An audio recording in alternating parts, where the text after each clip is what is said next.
So I see what you're asking. Now, what I have to say about this is that this idea of the gateless gate and the pathless path is actually very, very simple, but it's not easy. It's very simple to understand, but it is not easy to do. How, when you're being practicing for years and years and years, can you just stop? And yet, if you don't, there is no enlightenment.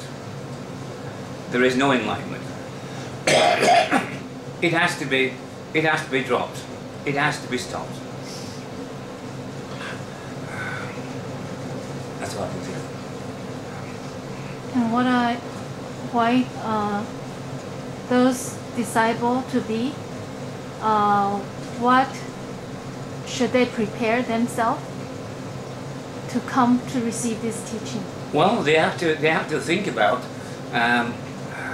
what is it that they are willing to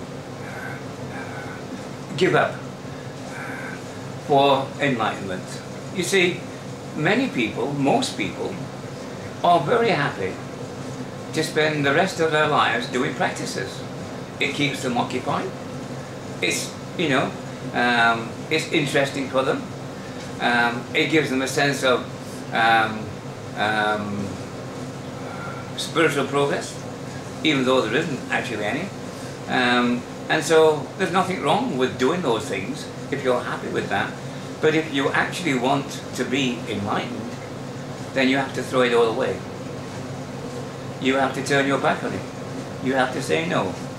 You have to decide, do I want enlightenment or do I want my life filled with practices? And, you know, there's nothing wrong if you choose to simply carry on doing all your practices until the day you die. But if you really want enlightenment, then you have to look at these issues. Are we living in a dream world?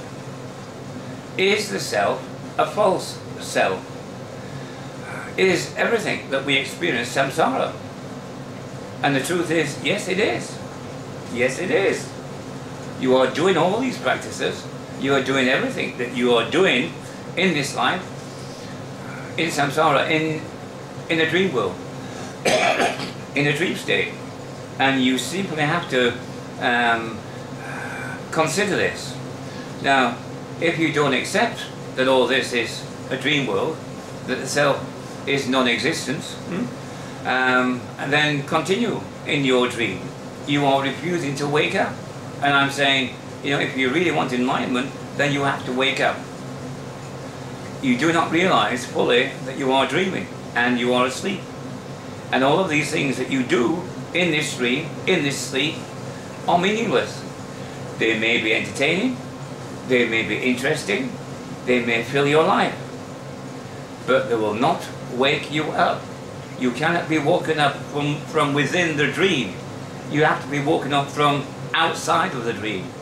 And I'm afraid more practices is not going to wake you up. More practices are still part of the dream, still part of samsara. You are still dreaming. What is going to wake you up? Someone needs to come in from the outside and shake you and shout at you and disturb you and agitate you until you wake up. Okay.